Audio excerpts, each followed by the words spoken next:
Good morning, good afternoon, good evening, and welcome to this Henley Partners Global Webcast Series event.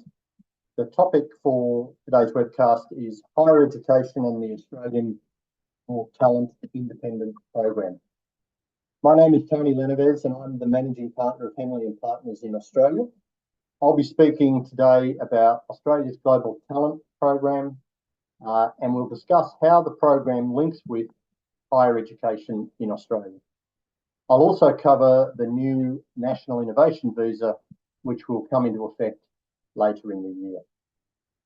Joining me for today's discussion is my colleague, Stefan Watts from Henley Partners Education.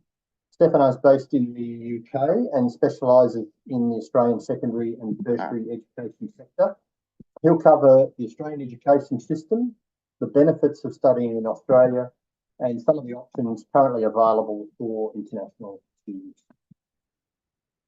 As with all Henley Partners webcasts, we'll spend time at the end of the presentation to answer any questions you might have.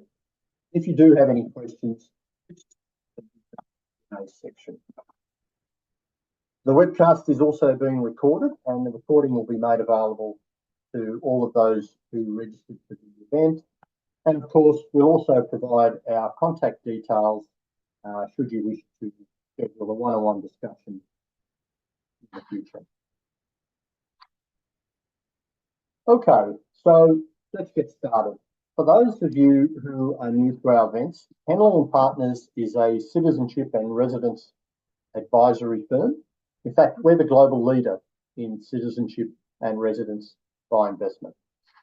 We were pioneers of the investment migration industry and our footprint is now truly global. We have 55 offices around the world and our staff advise clients on more than 40 investment migration options.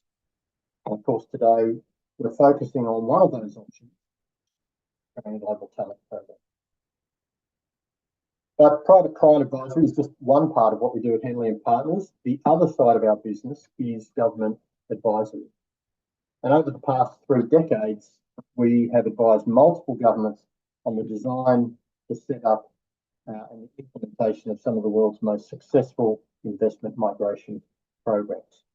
And through our government advisory practice, we've helped raise or generate for governments more than $15 billion in foreign direct investment. So this map shows you the location of our offices in the world. You can see that we're located in all of the major source markets, such as the US, Asia and Africa, as well as in the major residence and citizenship destination countries in North America, in Europe, Caribbean and the Asia Pacific. At Henley Partners, we really do provide our clients with a complete end-to-end hand-holding service. Now, what does that mean? It means that no matter where you are located or which residence or citizenship program you're considering, we have someone on the ground to advise you and to ensure that your application has the best chance of success. I mentioned before that we can advise clients on more than 40 investment migration options. This slide shows you the leading residence and citizenship programs around the world today, available through Henley Partners. All right, I'd like now to move on to Australia and give you some information about the residence program that's currently available, and also a bit of information about some changes that are coming later in the year. So when I do these presentations, I regularly get asked why Australia is consistently in the top 5 destinations globally for investors and high net worth migration. Well, there you can see on your screen, these are just some of the reasons our clients tell us motivated them to choose Australia. The high standard of living and the fact that it's a very multicultural society. The third point there, Australia is very politically, socially and economically stable. And I guess I would add to that, it's also a long way from current global hotspots. We've seen a lot of interest over the last few years from clients out of Europe, for example, concerned about the current situation in the Ukraine or developments in the Middle East. And we're also seeing a lot of applications out of the United States, events that are unfolding there. The fourth dot point, our quality education and healthcare systems. These are the two main factors why people choose Australia. And tonight, we're going to be talking extensively about education. Stefan's going to tell you a lot about the Australian education system. And I'll explain a little later how that ties in with global talent. So Australia typically each year has 2 or 3 cities ranked in the top 10 most livable cities in the world, ranked by the Economies magazine. Melbourne, where I am, is often in the top 5. You know, Sydney, Adelaide, Perth, they often make the top 10 as well. And then finally, for our high net worth clients, Australia has no gift taxes, no estate tax, and no wealth tax. Very, very important considerations for those clients. All right, what is Australia's Global Talent Independent Program? So the Global Talent Program was launched by the Australian Government in 2019. It's a streamlined pathway to permanent residence. It's aimed at highly skilled executives, entrepreneurs, people, and professionals. The idea of the program is to help grow Australia's innovation and tech economies by bringing in talented individuals who can transfer their skills. Now, technically, this is not an investor program because there's no financial contribution. You don't need to make a contribution to global talent. You do that by convincing the Australian government of the benefit of your application. Processing time, we're saying there 6 to 9 months, probably closer to 9 months at the moment. Hopefully that will improve over the next year. The Australian government is committed to improving the processing time for all of its immigration programs, including global talent. What are some of the key benefits? Well, I mentioned that there's no investment required. There's also no age limit for global talent, although at the moment applicants, over the age of 55 need to demonstrate exceptional benefit to the country. I mentioned that the program is a direct route to permanent residence. A lot of other Australian visa programs are not. They have a provisional visa or a temporary visa stage before you're eligible to apply for permanent residence. Global talent is different. It's direct to permanent residence. And that makes a very big difference when you're thinking about education for your children. As soon as you're granted a global talent visa, you're a permanent resident, children are permanent residents. They can study in Australian universities, Australian colleges, at the same fees that any other Australian will pay. You're not subject to those international fees that apply to international students, and also no requirement for students.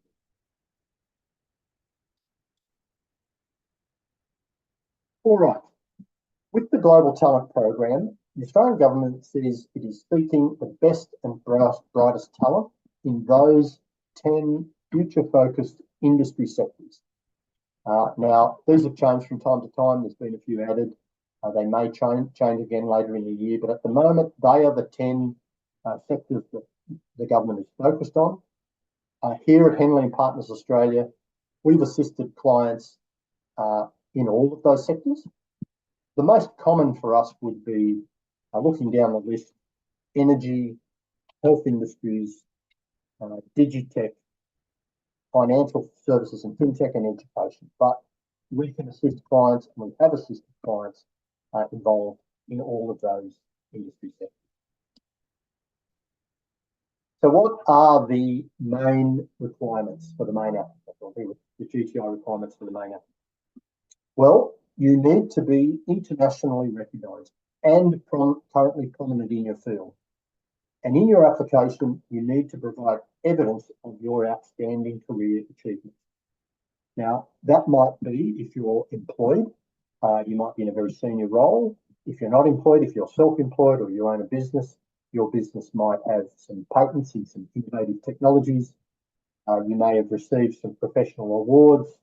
You may have authors in publications, you might have memberships, you might have been interviewed about your expertise. Whatever it is, you need to highlight that to the Australian government and show that you are both internationally recognised and still competent. You need to provide evidence that you'd be an asset to Australia. And obviously, they're looking for those 10 industry sectors. They also want to know that you would have no difficulty obtaining employment. Now, global talent is not an employment visa. There's no requirement for you to come to Australia and work. You don't need to secure a job here to get the visa. It's not that type of visa. But the government does want to know that if they give you one of those visas and you choose to work in Australia, that you would have no difficulty in finding employment. Now, the third point there, you need to be nominated for this visa. Either a recognised organisation or an individual in Australia in the same field as you. Now, I'll talk a little bit more in a moment about the nomination. Enough to say that it's a requirement for global talent. You need that before you lodge your application. And then finally, there are some places, a few places available each year for PhD graduates and certain PhD students who are about to complete them.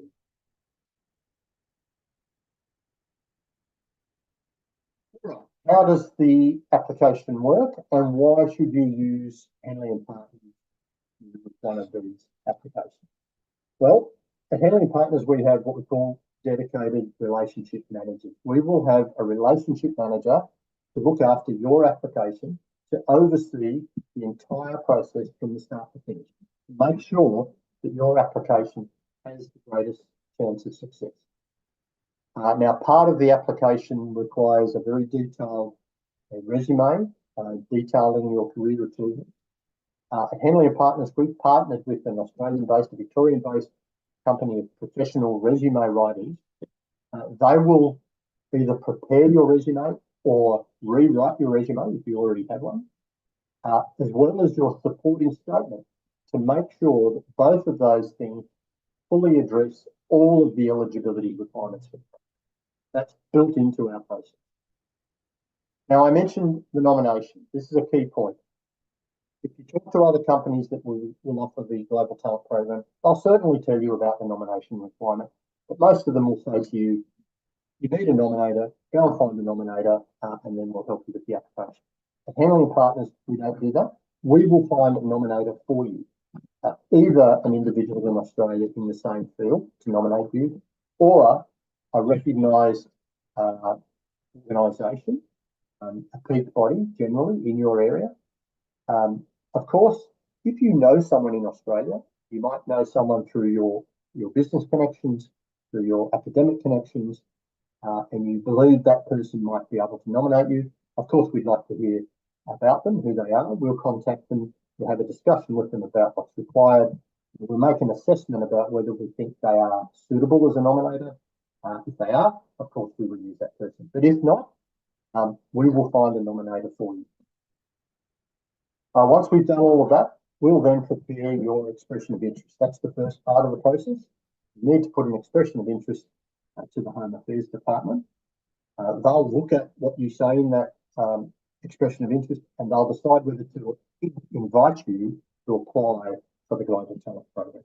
Now, once we receive your invitation, your relationship manager will then work with you to fully prepare your application and submit it.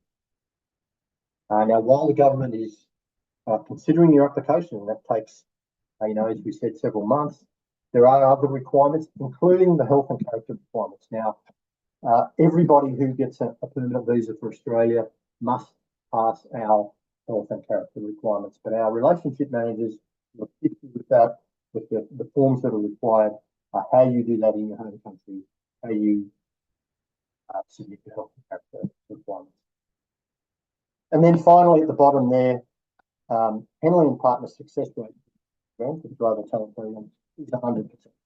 We've done many of these applications, well over 100 of these since the program was launched. We've not had one application refused. There's one reason for that. There's a number of reasons for that, but the key reason for that is that we understand what the government is looking for. We know how they assess these applications.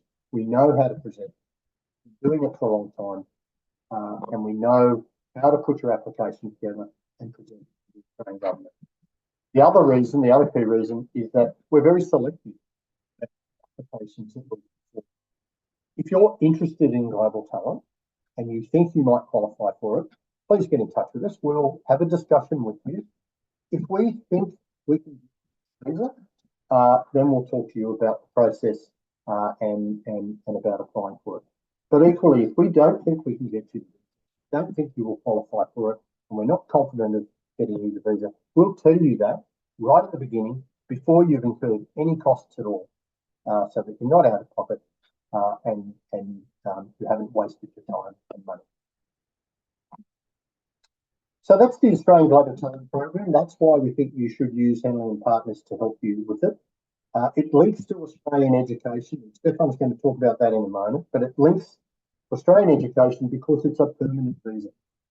As soon as you've got permanent residence in Australia and your children have that residence as well, they can enter the Australian education system, the tertiary education system, secondary education system at the same cost any other Australian citizen or permanent. All right, let me tell you very briefly now about what's replacing global talent, and that's the National Innovation Visa. Government undertook a review of Australian immigration in 2022 and 2023, and then at the end of 2023, they announced this new program and that it would be implemented before the end of 2024. We're getting fairly close to the end of 2024, so we're expecting to see details of this, any day. We have been told that the National Innovation Visa is very, very similar to global talent. In fact, if you were to lodge an application today for the Global Talent Program, and let's say this new program came in, at the end of December, well, your expression of interest or your application would just be considered under the new program.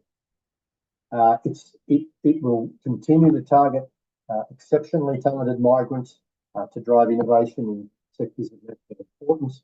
Those sectors of national importance may change a little bit, and they might add some new areas that are important to the current government. They possibly could remove some sectors, but we'll wait and see. The National Innovation Visa, it'll still be direct to permanent residents. For talented migrants, the government has singled out high-performing entrepreneurs, global researchers, major investors.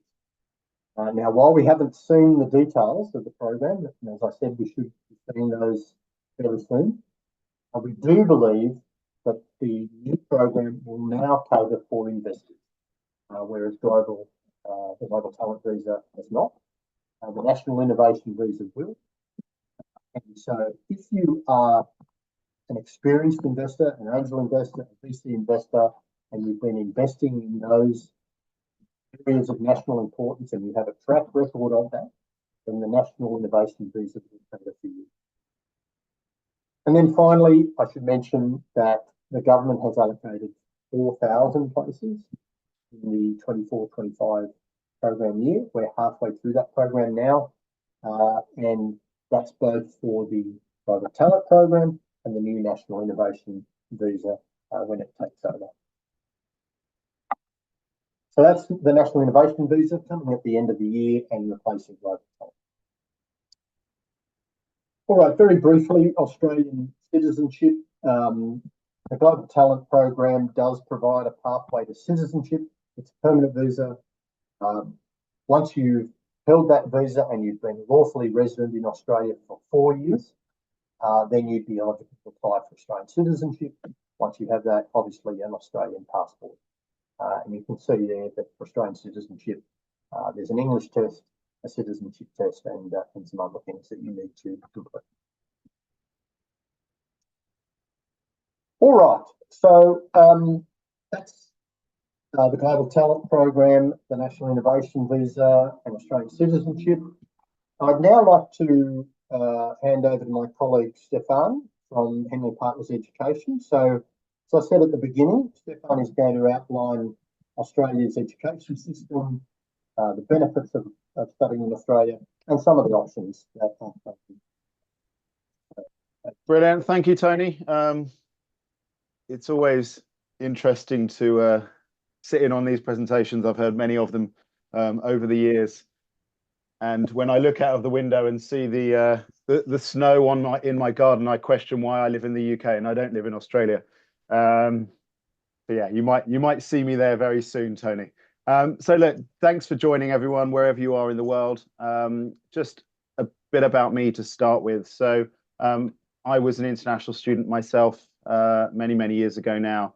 I was at a boarding school in the UK, and I took a very unconventional route to head over to Australia to study at that point, when there were very few students from this side of the world heading over there, and that has then turned into me advising students, and I have been doing that for well over 20 years now.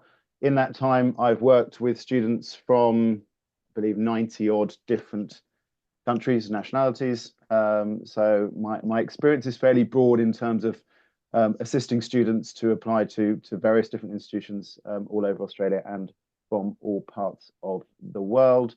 And what we are here to do is find that right fit. So if you, if this is for one of your children or both of your children or however many you've got, we are looking to find that right fit in terms of a destination, in terms of a university.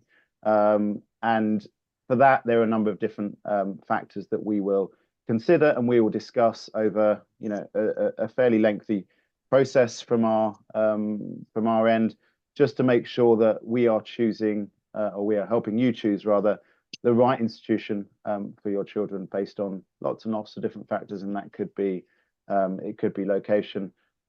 It's obviously going to be based on academics, on particular courses, rankings, breadth of study, and work opportunities and things like that. So if we could move to the next slide, please, Tony. So in terms of why study in Australia? And obviously, if this is linked in with the global talent visa, then education is a very important part of any decision making if you're moving your family to another country. So I guess the first thing to consider is the Australian education system in Australia. So it's based on the British education system. It has an incredible global recognition. So, I've had students who've gone from the UK to study in Australia, then they've gone to do their masters at Oxford or in the US at an Ivy League university. So it's absolutely recognized wherever you will be in the world. And that also applies to a number of professional programs. So if the course that's studied in Australia is something like an engineering program, that will be part of the Washington Accord. If it's a medicine or a veterinary program, in most cases that will they'll give cross accreditation to Australia, New Zealand, UK, and in a number of cases, Hong Kong, Singapore, and a number of other countries. So again, the qualification that you're getting in Australia is absolutely movable depending on where that next step might be, or where work might take the student in the future. Universities in Australia, there's 42 of them, very strong reputation. I've got a slide in shortly that goes through the different rankings. For certain subjects, it is arguably the best place to study in the world. So Australia has got 3 universities in the top 10 in the world for sport-related programs, being Sydney, Deakin, and the University of Queensland. For something like marine biology, again, arguably the best place in the world to study. There are universities that have got research centres on the Great Barrier Reef. They've got their own ships. They've got their own seaplanes. So just incredible facilities. And that in turn draws in the best academics from all over the world. Something that our students absolutely love is the flexibility of the Australian system. So I guess it's a bit more like the US system than it is like the UK. Where you have that much broader base, that breadth of study that allows a student to create a degree that's quite unique to them. So that would mean, for example, if a student is applying or has applied for and studying a Bachelor of Science, a Bachelor of Commerce, or a Bachelor of Arts, in most cases, the university will want that course to have 20 to 25% of studies from outside of the faculty. So if you wanted to study history, you can't study history for the whole degree. You have to pull in subjects or courses from other parts of the university from a different faculty. That would mean an art student studying business alongside, or studying science alongside, or AI or computer science. So it's got that amazing flexibility that we certainly don't have here in the UK. And in a number of cases, so for example, a law degree in Australia, in a lot of cases, and using Sydney and the University of New South Wales as examples, you cannot study a standalone undergraduate law degree. So it has to be a combined degree again. So you'd be looking at an LLB with a Bachelor of Commerce or a Bachelor of Science or a Bachelor of Arts or Economics, or so on and so forth. University of Melbourne, you can't study an undergraduate law degree. It has to be, they want you to have that breadth of study and then specialize for at graduate level to become a lawyer at that point. The other thing that I'll cover shortly is the vast number of scholarships that are available. They're forever changing, and you need to know where to look. But again, that is something that we are able to advise on, and that forms part of that best fit. So if you come to me and say, look, these are the grades that we've got or predicted. This is the kind of course that we are looking to study. I'll be able to advise, look, if you apply here, we might be looking at a 50% scholarship. If we apply here, we might be able to get a 25% scholarship. So again, that forms a lot of the advice that we are able to provide to you. We can move on, please, Tony. So the other thing with Australia, and depending on which other countries you might have looked at in the past, Australia has a fairly straightforward application process. It's much more transparent than the UK and the US. Whereby in most cases there aren't the additional requirements for entrance tests, obviously, unless you're applying for a clinical or a quota program. So it's a much more straightforward process. The turnaround time on an application tends to be about 4 to 6 weeks, sometimes more, sometimes less. At the end of the course, and again, this is if you would be as a student visa holder, not as a dependent on any other kind of visas or permanent visas. At the end of the visa, there are generous post-study work visa rights as well. So as long as you've studied it for a degree in Australia for 2 years or more, there is then the option to apply for the subclass 485 post-study work visa. Next slide, please, Tony. So as I said, 42 universities, British-based education system. In most cases, a degree is going to be 3 years in length, much like the UK. There are a couple of exceptions to that. Physio, education and psychology tend to be 4-year programs. The main intake in Australia, as you may know, is in February. So most universities run a 2-semester year, being February to June, July into November.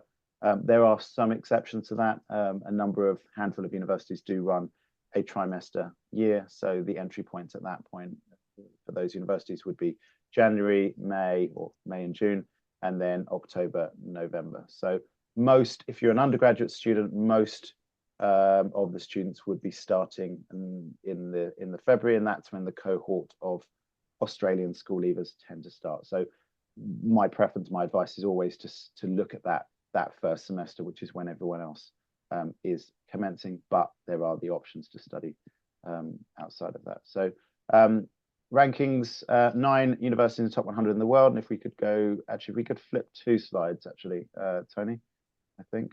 Yeah, here we go. So here you'll see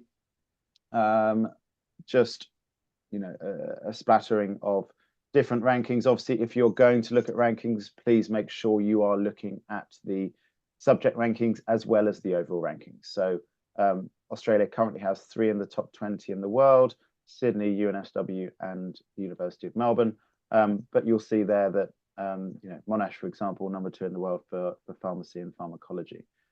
So some amazing, amazing rankings for these universities in Australia. Next slide, please. So as I mentioned earlier, so large number of scholarships available in most cases. So different scholarships but in most cases, they are going to be academic. There are, unfortunately, unlike the US, there are no sports scholarships. The Australians tend to keep them for their own students. But for the academic scholarships, in most cases, they will be considered at point of application. So usually no additional scholarship application. A couple of exceptions to that. Usually they are high achieving vice chancellor scholarships, so they might be 50%, in some cases 100% scholarships, and they would require more of a kind of personal statement. They want to know a bit more about the person that is applying. They want to see that you are performing well outside of the academic side, that you've held leadership positions, and obviously the academics need to be as high as they possibly can be. So, but for the other applications, they are going to be based purely on the academics, and they can vary. So our most common scholarship would be about a 20 to 25%, and the results that they are asking for don't need to necessarily be straight A stars for A level, or 42 plus for IB. So giving you one example, there's a university where 3 A's at A level or a 37 at IB will open up a 50% scholarship. A lot of the students that we are working with are successful in gaining some form of funding. So again, that's something that we can guide you through. Outside of academic scholarships, there are some what the universities call study grants. In some cases, those study grants can be based on country of passport. So it might be where they are looking to encourage more students from certain areas. And in some cases, they might be $10,000 a year or 20% fee reduction over the 3 years or so. So again, lots of different options, but lots of availability in terms of bringing those fees down. And okay, if we can move on from that one, actually, Tony. And then, yeah, in terms of how you go about starting, and obviously it's a very important consideration for anyone when choosing universities, either as the student or as the parents that are supporting the application. So my first bit of advice, my main bit of advice, is to seek expert advice. There's a lot out there. Obviously, this is from an Australian perspective, and I think Tony's going to talk about what Henley can do on a global perspective. But certainly for Australia, I would be able to advise on different options based on on the background of your children and various other different factors. But I think seeking advice is so important in a world where, at a few clicks of a button, you can apply to multiple universities. It's very important to have those conversations and make sure that you are getting that right fit, that best fit for the student going to the right university and also into the right course as well. So set aside, or set up a spreadsheet. What kind of tuition fees are you willing to pay? Obviously look there as well at cost of living. So if we look at Australia as a whole, there are going to be cheaper places than others to study in terms of tuition fees, but there's also going to be cheaper places to live, again, in terms of how you might live, where you might live. Obviously some of those larger cities being more expensive than somewhere like Adelaide or Darwin, for example. And the other thing that I would say is be open to consider different universities. So a lot of students will come to me and they have certain universities in mind, and I ask them why, and they can't really necessarily kind of come up with the reason why. And I think in a lot of cases it's just down to the ranking. But often someone will come to me and say, right, I really want to apply to the University of Melbourne to study law, but as I mentioned earlier, they haven't grasped that you can't study law as an undergraduate at Melbourne. So be open to considering other options. at other universities and in other parts of Australia. And my final bit of advice would be apply early, so that you have a conditional offer, so that when those final results come out, that offer can then be made unconditional, and you've got that on the table, and you know very quickly whether or not you have got a place at the university. For applying early as well, and this is certainly true of most of the world, accommodation applications need to go in early as well. Accommodation is top topic at the moment all around the world, and as long as you're applying early, should be absolutely fine. But make sure you're getting those applications in early. So thank you for listening. That's my section finished with, but I will be here for Q&A at the end. So please do pop any questions into the question box at the bottom of the screen. So thank you for listening. Thanks, Stefan. That was fantastic, and some very useful tips there at the end. Obviously, the idea about applying early, I think that's a terrific one. There's been a bit of press recently about Australia capping some of its student intake. We yet to see how that plays out, but planning, getting good advice, applying early, they're all very good tips. Now, just before I cover the next bit, we do have a couple of comments in the Q&A that the sound a little earlier was not so good. I hope it's a little better now. I apologise for that during my presentation. Look, as I said, this will be made available. Hopefully, you'll be able to hear it there. And yes, terrific. All right. Now, normally our Director of Education Services, Tess Wilkinson, will cover the next part, which is a brief overview of Henley Partners globally, education globally. However, Tess is travelling in Asia at the moment, so she's asked me to for her. All right, so you can see here the Henley Partners Education core team, and you can see that they cover all of the major education markets and study destinations around the world.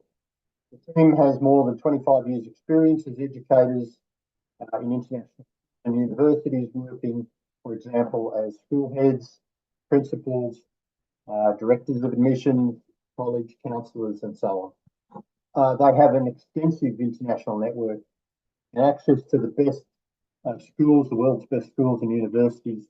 But their role really is to work with you to choose the right education establishment and the best pathway for a child, whatever their age.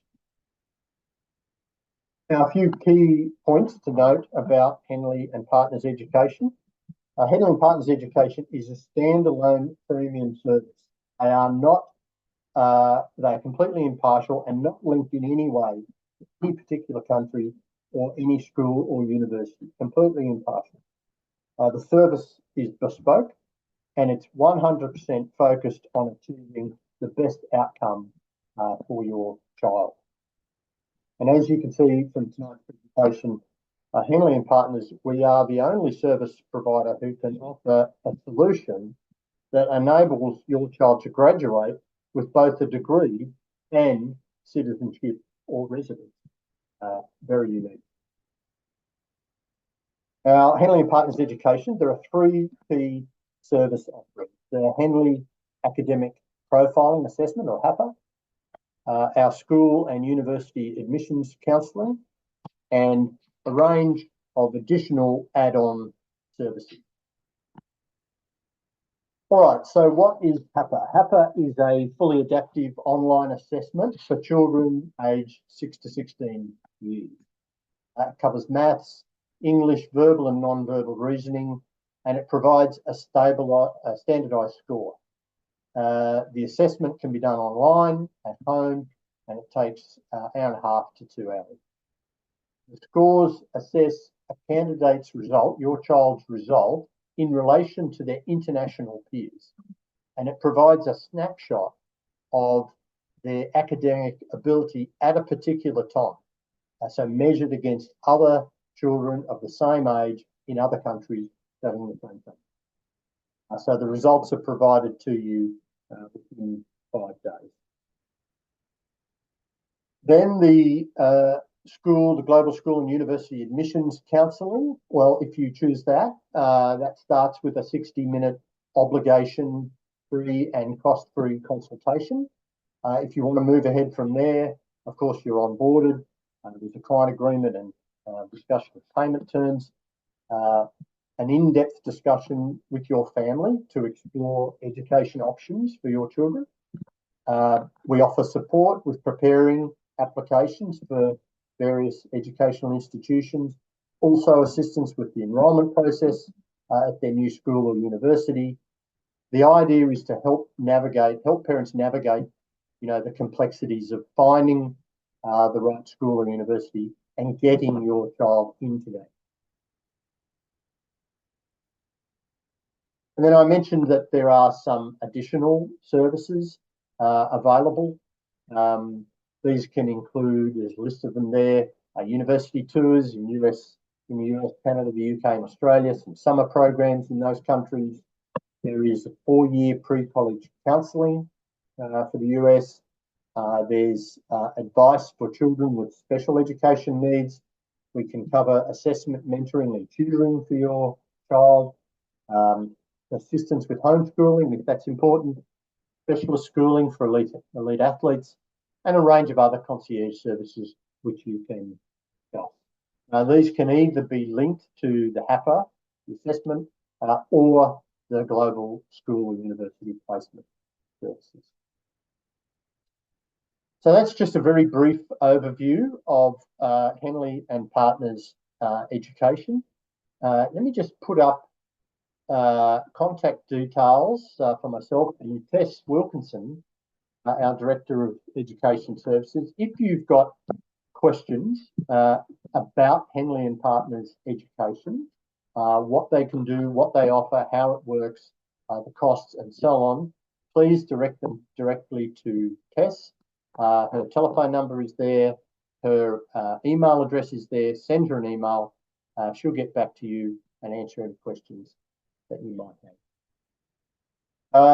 All right, so that concludes the presentation tonight or today on the Global Talent Program, the National Innovation Visa, and Stefan's section on studying in Australia. We're now happy to take any questions. If anybody has any questions they'd like to ask about any of those topics, Stefan and I are here to answer those. I can see that someone has mentioned they joined late.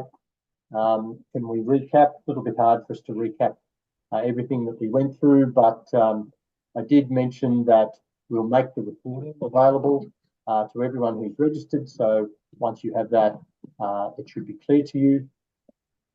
And then shall I take the next one, Tony? You can, yes, Stefan. So this one, question about, please can my daughter who would be completing her secondary education at the age of 16 years apply for a university degree in Australia?